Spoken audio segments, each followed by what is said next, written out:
আপনাদের বাসায় যদি এলইডি বাল্ব থাকে তাহলে কীভাবে বুঝবেন বাল্বটি নষ্ট হয়ে গেছে? তো বন্ধুরা দেখেন, প্রথমে এই যে উপরে যে লিড বা ঢাকনাটি আছে আপনারা খুলে নেবেন।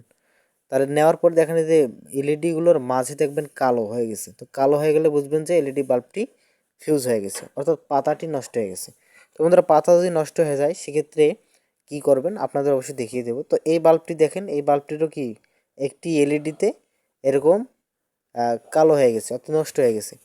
এই বাল্বগুলোর যে পাতা সেগুলো সিরিজে থাকে, কারণ একটি বাল্ব যদি নষ্ট হয়ে যায় তাহলে বাকি বাল্বগুলো জ্বলে না, ঠিক আছে? সেক্ষেত্রে এই পাতা চেঞ্জ করতে হয়। তো বন্ধুরা, যে বাল্বের যে ব্যাস অনুযায়ী পাতাগুলো হয়, তো এই পাতাগুলোর প্রাইস হচ্ছে 20 টাকা করে। তো আপনারা 20 টাকা করে কিনে নিয়ে এসে আপনারা যদি লাগিয়ে দেন সেক্ষেত্রে মনে হয় যে আর আপনাদের এলইডি বাল্ব কিনতে হবে না। তো এগুলো ঠিক হয়ে যাবে। তো বন্ধুরা আমি কি করব, এখানে দেখে নেব যে প্লাস এবং মাইনাস ঠিক এইখানেও যে নতুন পাতাগুলো আছে এখানেও কিন্তু কি আছে, প্লাস মাইনাস চিহ্নিত করা আছে। অবশ্যই আমাদেরকে প্লাস এবং মাইনাস দেখে লাগাইতে হবে, কারণ এই বাল্বগুলো এসি থেকে ডিসিতে কনভার্ট করে, পালসেটিং ডিসি আকারে সেগুলো ব্যবহার করা হয়।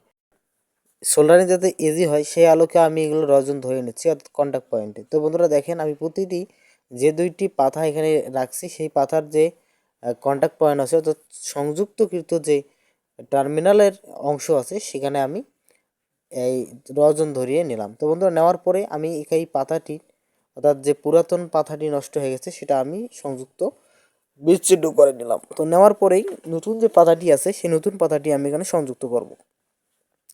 সংযুক্ত করার জন্য অবশ্যই দেখেন এখানে 2টি কালার আছে, একটা সাদা একটা হচ্ছে লাল। তো অবশ্যই লালটা হচ্ছে কি প্লাস, আর সাদাটা হচ্ছে আমাদের কালো, অর্থাৎ মাইনাস।